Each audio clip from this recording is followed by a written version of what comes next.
Okay, so we're going to get started. Thank you everybody for coming here tonight. And I got to tell you, this is a little bit more of the unplugged version. And that reminds me of a thing I recently heard. How many American Marines does it take to screw in a light bulb in Afghanistan? Too many. Any other ideas? Well, it's actually just one, but he does it from about 500 miles away with laser targeting, okay? So they're very, very particular about the way they do things, and I can appreciate that. And one of the stories I'm going to tell actually has to do with a Marine. He was my first patient that I ever had here in my practice. Actually, that was before I moved here because I was on Miramar Road before all of this. So the first thing that I want to say is I'm going to help everybody learn how to get more out of their care. If you get more out of your care, the better you're going to be able to hold your adjustments, the more you're going to get out of your care. And the first thing I want to say is most people start their care here. Everyone has different reasons here, but most people will start because they have some kind of an ache or a pain. Okay?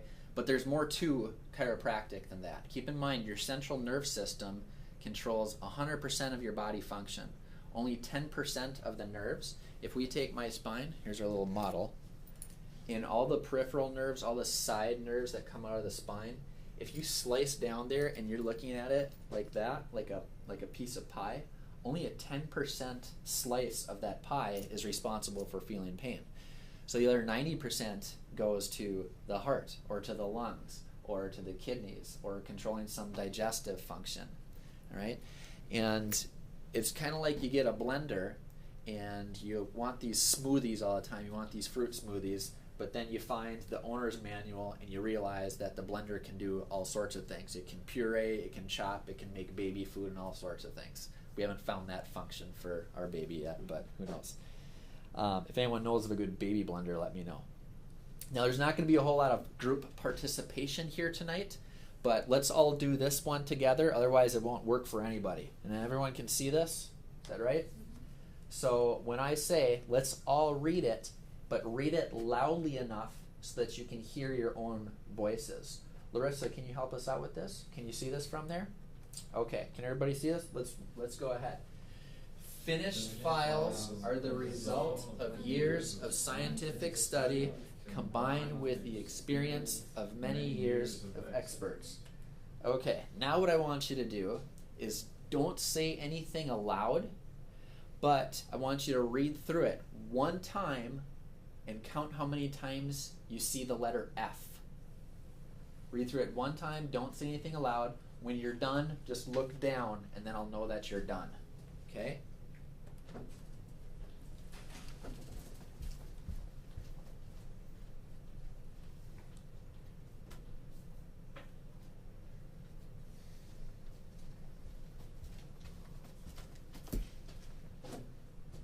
About done. Good to go? Okay, so turn that. This one slide always. Okay, don't look.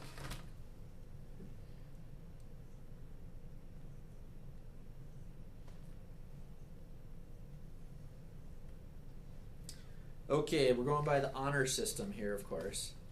How many of you found 3 Fs? Interesting. That's 4, 1, 2, 3, 4 out of 5. Okay, so has everybody been to kindergarten here? Yeah? Have you been to kindergarten? Okay, a few years ago. I'm sure you still remember a few things from there. Everyone knows their ABCs, 1, 2, 3s. How many of you got 4 Fs? 5, 6, 7, 8. How many did you get? 2? You got 2. Oh my goodness. This is like the lowest for any group I've ever had doing this. All right, well, this is good. This is good because I'm about to blow your mind. All right? I promise I didn't go and Photoshop anything and just add a bunch of Fs in here. You all failed, okay? That's what F stands for. You all failed this because there are 7 Fs, okay? What all of you did is you failed to see the F in of 4 different times. 1, 2, 3, 4. Okay?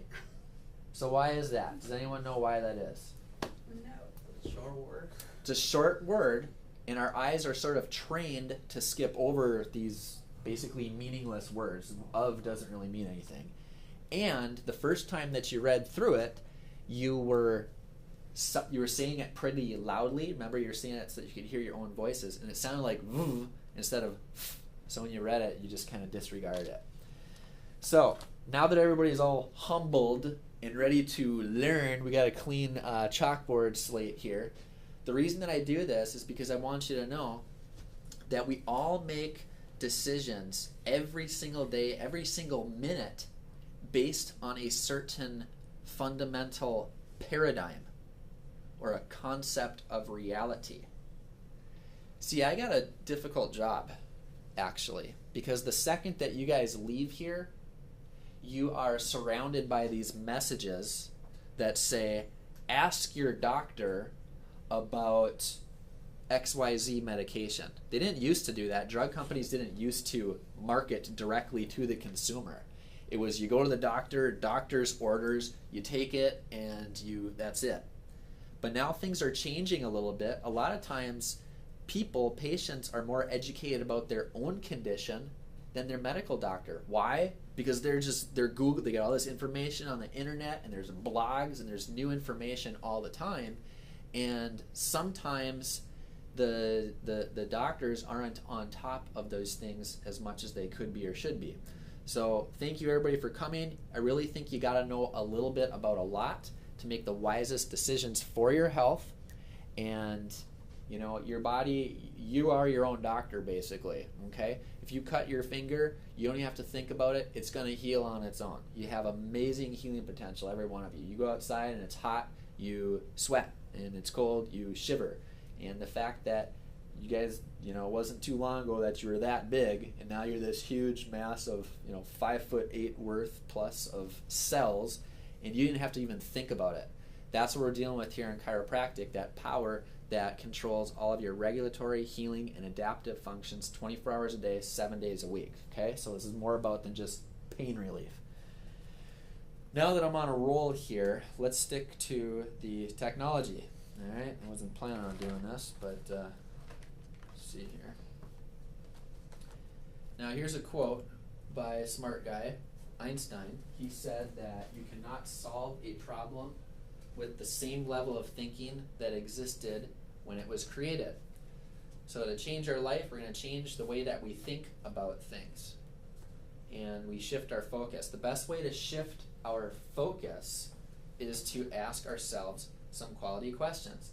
Now, many of you have been married for several years or have boyfriends, girlfriends, whatnot, and you know that you need to talk in a very particular way, right? You don't want to get in unnecessary arguments, or you want to love your spouse or your significant other, and that's really important. But did you know that you talk to yourself even more than your friends and your family?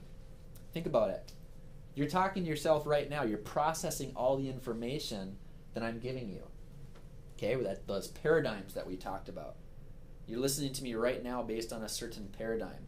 You have a paradigm that you feel hopefully somewhat safe here in listening and learning, maybe being entertained a little bit, because maybe you've never been inside a building where the roof has caved in on you.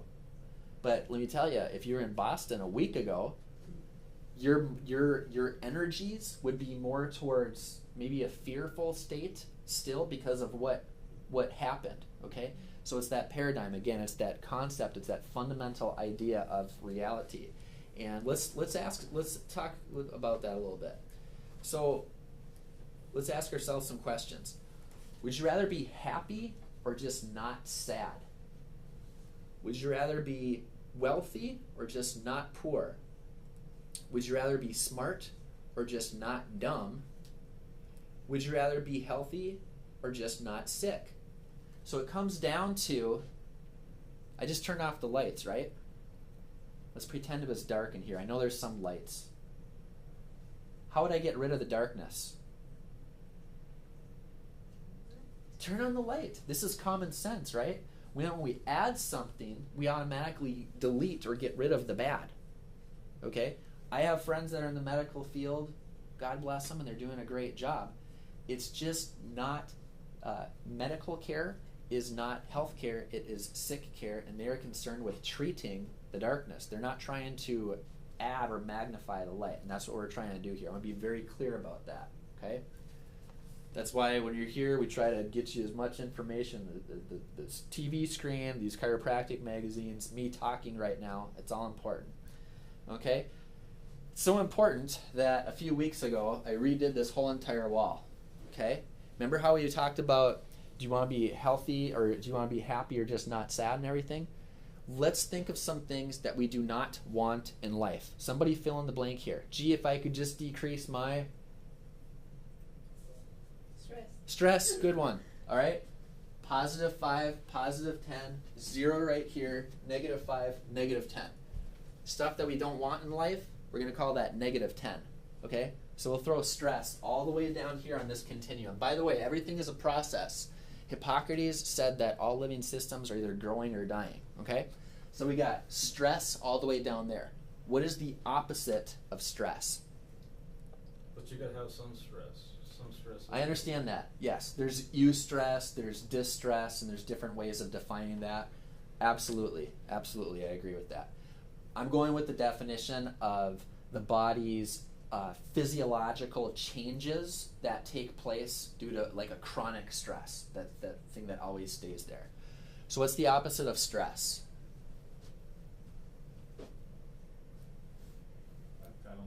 Not a care in the world. I don't know. I'm not sure. Not a care in the world. Okay, good.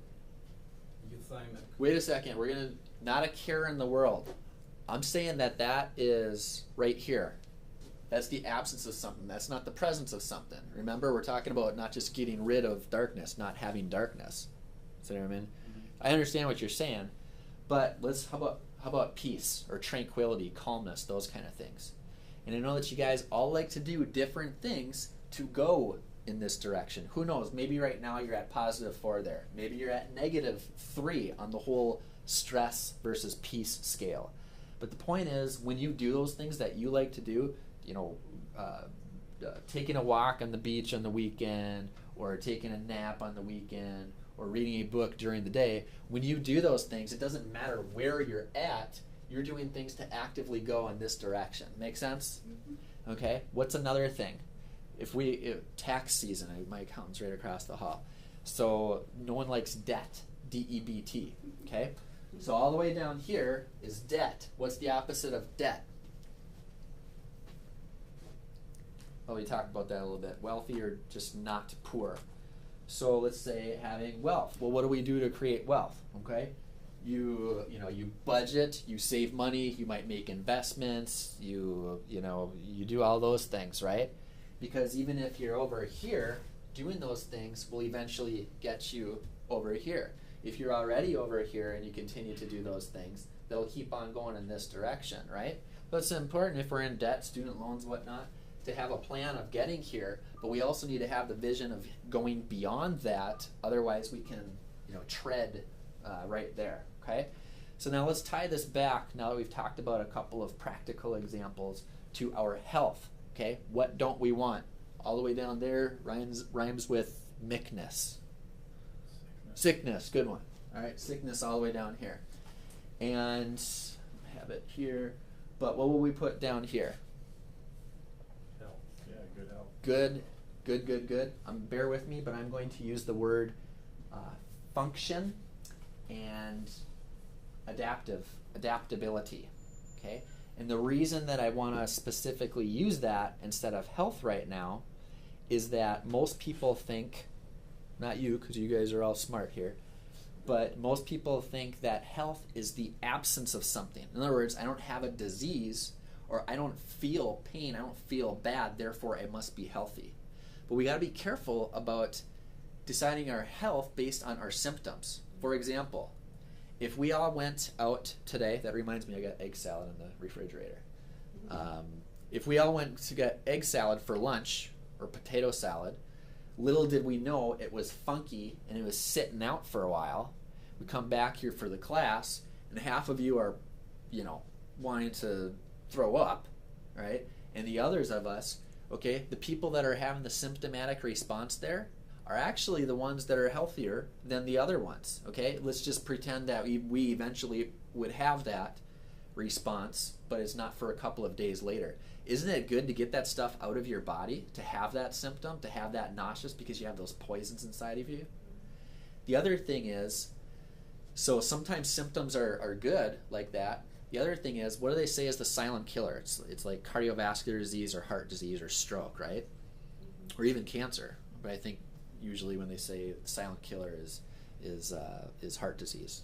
I'm on a mission to make the silent killer be subluxation, but it's going to take some time. I'm counting on you.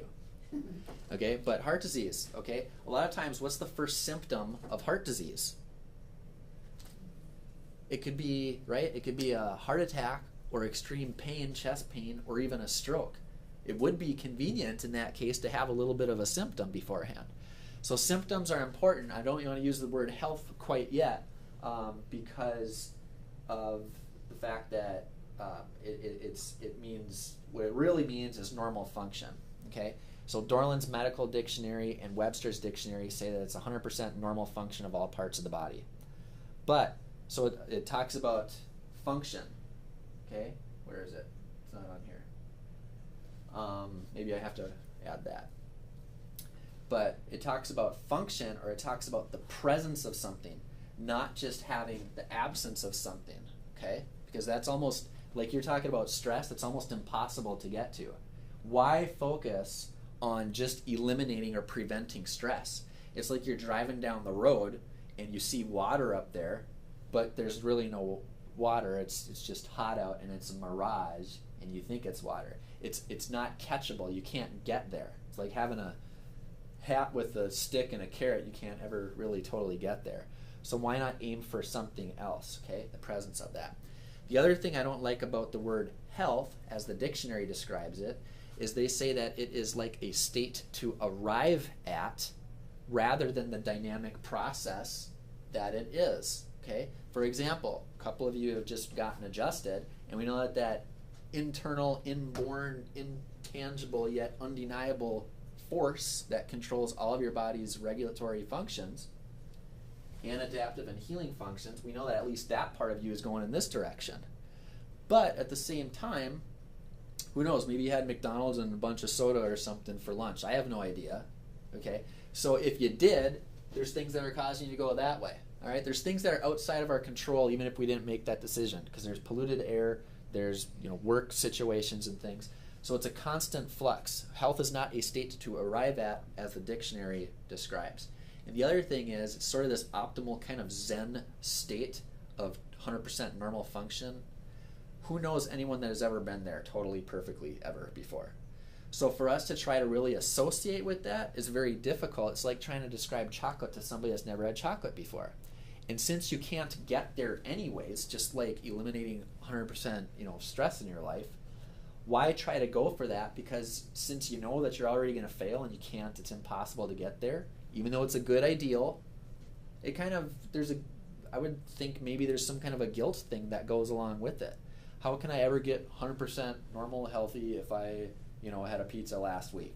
So what I'm saying is, don't worry about that, because you can make a decision right now to go in this direction, no matter where you're at on this whole line.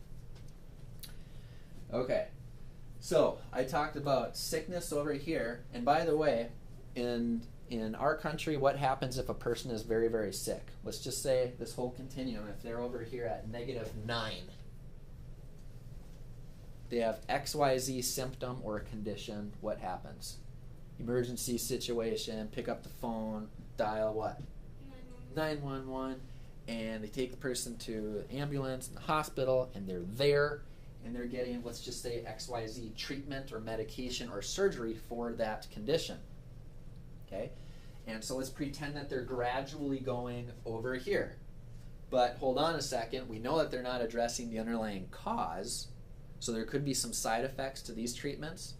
But, what they're going for, and this is a great thing, I don't want to live anywhere else but the United States for crisis care, is they're getting the short-term function back, and they're doing a good job of getting that back as soon as possible. So let's just pretend they get to to 0, okay? from -9 up to 0. Here's the key.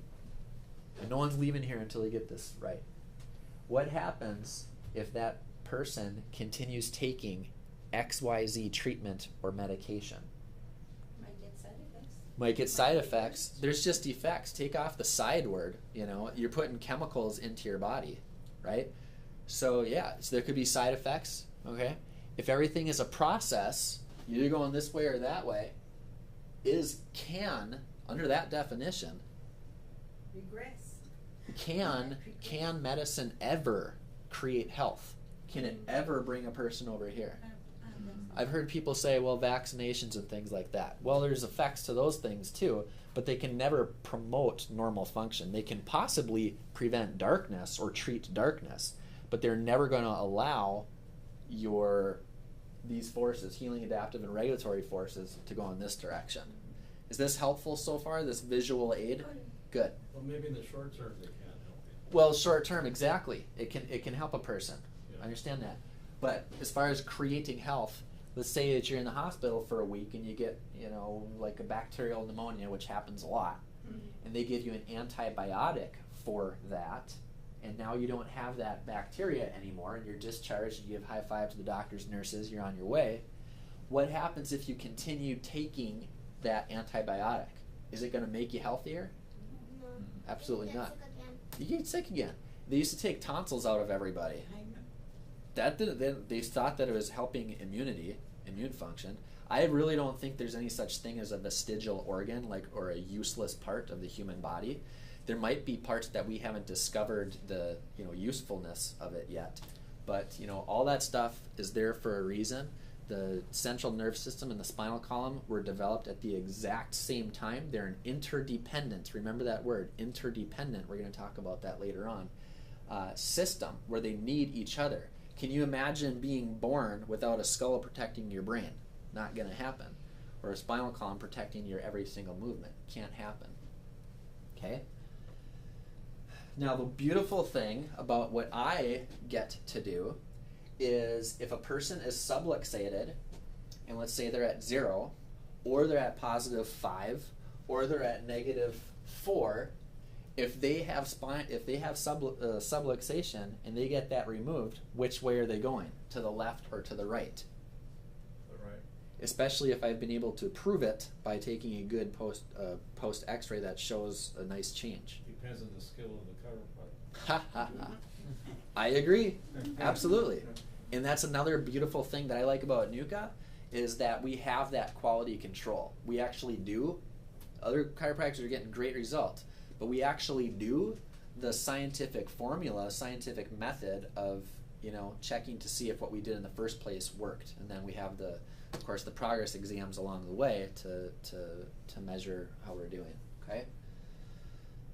So I think I've talked enough about that. The other thing too, to help you hold your adjustments better, I encourage everybody to read this. This is a little booklet I put together a couple years ago. There's an audio CD to go. If you don't want to read it, it's about 77 minutes long, or a 22-page booklet. But doing all these things, and you really should commit these to memory. Of the creating peace, energy, breathing, vital waters. High energy nutrition, dynamic movement and rest, increasing your fitness and keeping your spine balanced, because all those things are going to bring you this way as well. Okay, I'm just dealing with the keystone, the orchestrator or the conductor of the whole orchestra, so the other individual instruments work together as best as they can. Okay, we're running up on our time here, so I'm going to give a couple of other ideas. Can everybody see this over here? Move this out of the way. This. Can you say it? What do you think it says?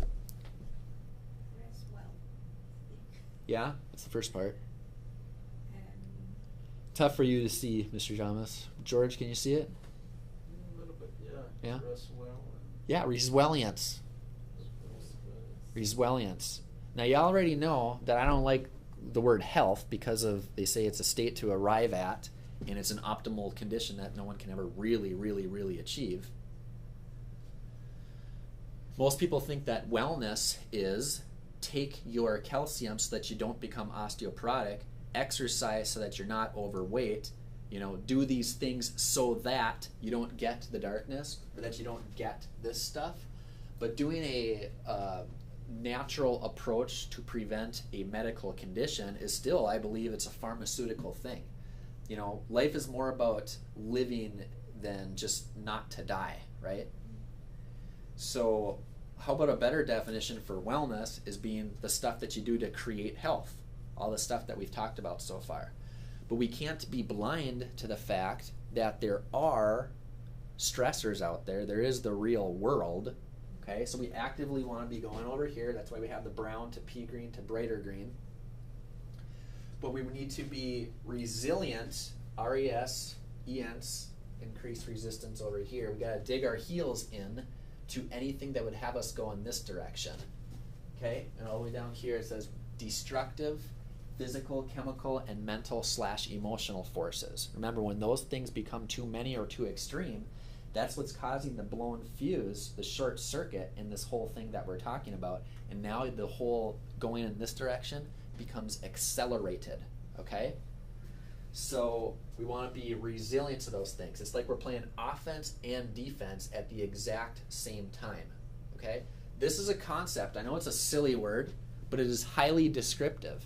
If every time you come by for your appointments, if you can kind of take a reality check of where you're at on this whole line, then I know this is going to kind of sink into the mind a little bit, and you'll respect and you'll understand the fact that health is a process. It's not a horrible thing that you had a soda and a pizza for lunch, but don't deny the fact that you chose to do a -2, all right? And therefore you ought to, do a +2 to at least eliminate that and get yourself going back in this direction. So it recognizes that that health is a journey. It's not just a one-time thing. Okay? And I recommend for everybody, after they're done with their initial phase of care, to continue coming to see me. No one has to, you heard of the cliche of once you go to a chiropractor, you always got to go. But the reality is, when is the physical, chemical, mental, emotional stressors going to go away? Never. But the good news is your stability should go up. You should hold your adjustments a lot better than what you are right now. Okay? Just like you're always going to brush your teeth, you're always going to work out, you're always going to eat healthy. Well, you always ought to keep your spine balanced, because there's no guarantees that it's not going to get subluxated again. So the other thing here is, what I'm talking about, these ideas, they ain't gonna, the government's not gonna say, all of a sudden everybody, you gotta be resilient, or you have to practice good resilience. Ain't gonna happen. Insurance companies aren't gonna talk about this. Okay, before the economic downturn, 5 years or so ago, McCain and Obama, do you remember what their main debate was? The main debate was health care. Okay, what they really meant by medical care or sick care, they were talking about this. And they were equating it with insurance coverage. Okay, so my challenge is taking care of people that you want to get healthy or not. And then there's the insurance thing.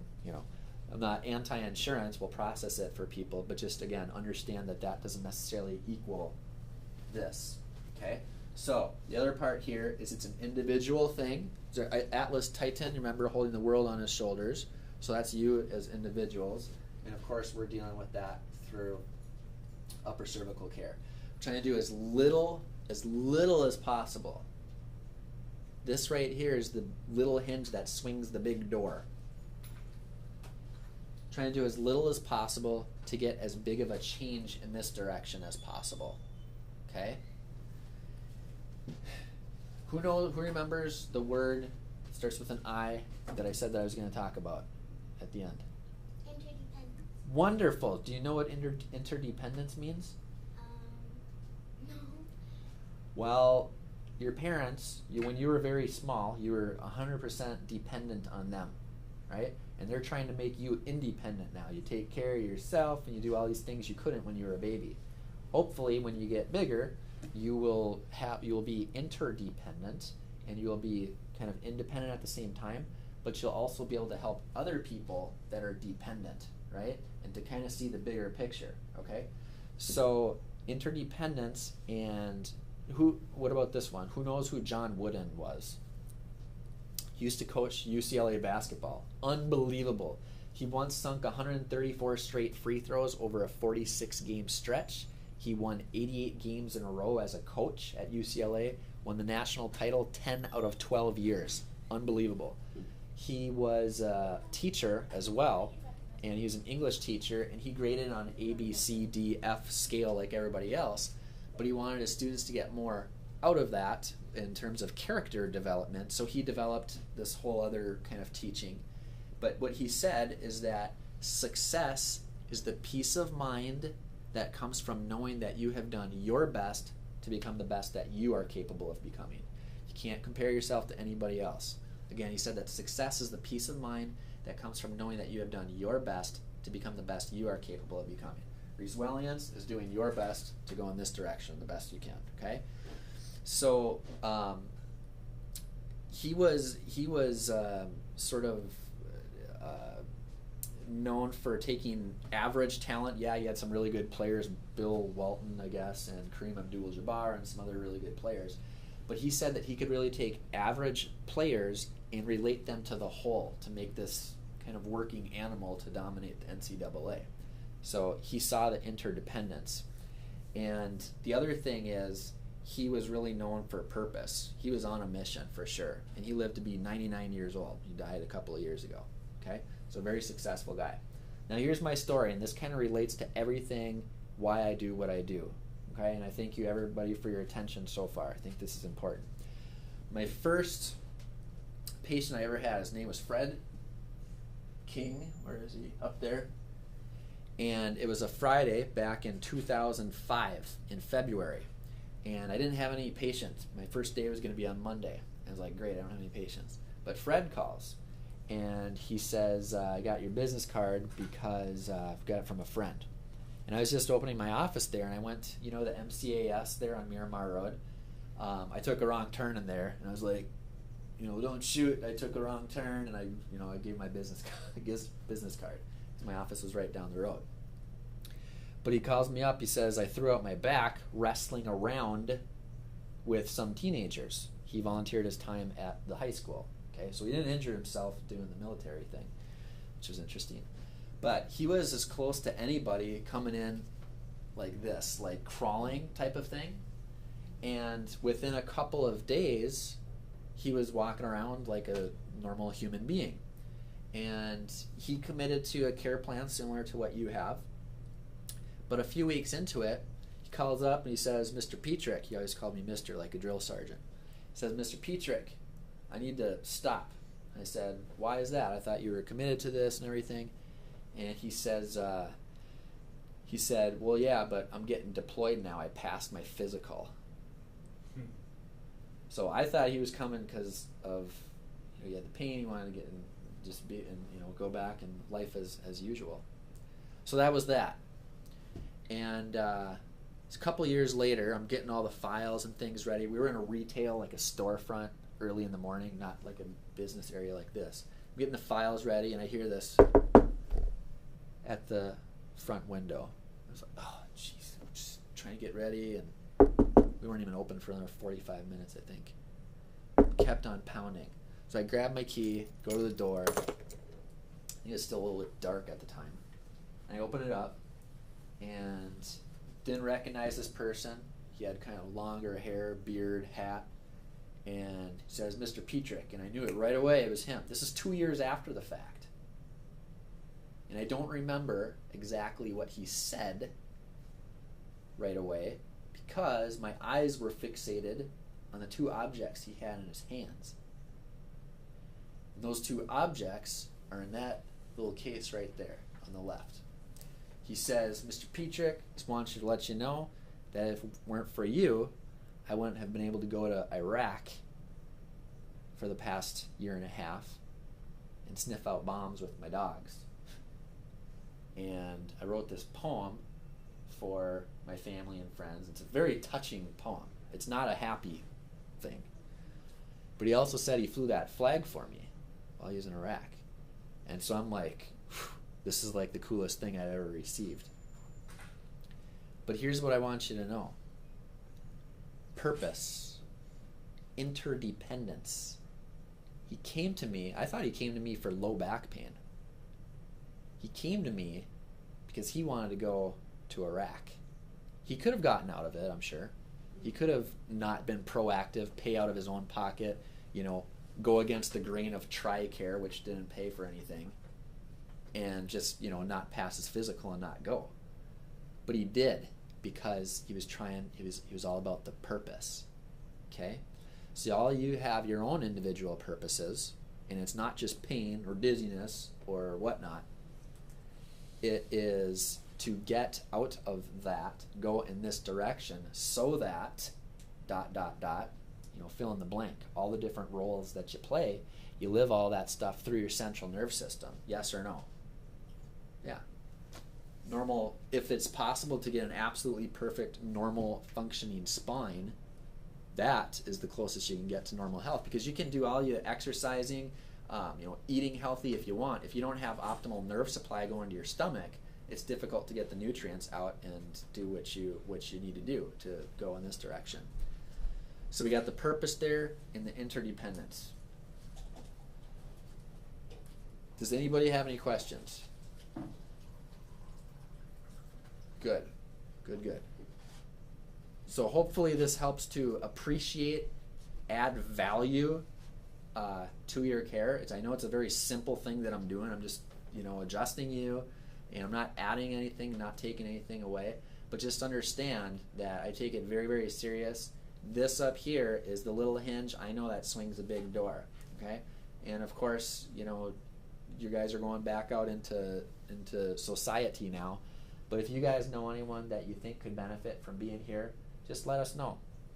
You know, I personally believe that this is the single most profound, best thing that can be done for anybody's health, short of a miracle. And I don't say that I do miracles, but I do hear the word like every single week in my practice. I do what I do. I do upper cervical because I got good results with it myself. I have scoliosis. One time I had a 46-degree curve going over here, and it's gone down. My head is actually positioned over my hips. That's why I do what I do. So I am not only specializing in this work, but I'm also a patient. I go up to Newport Beach every month or two to get myself fixed up. So, all right. Well, I appreciate everybody coming, and we'll see you, I guess, later on this week. Hey, Thank you very much. Thanks, Doc. All right.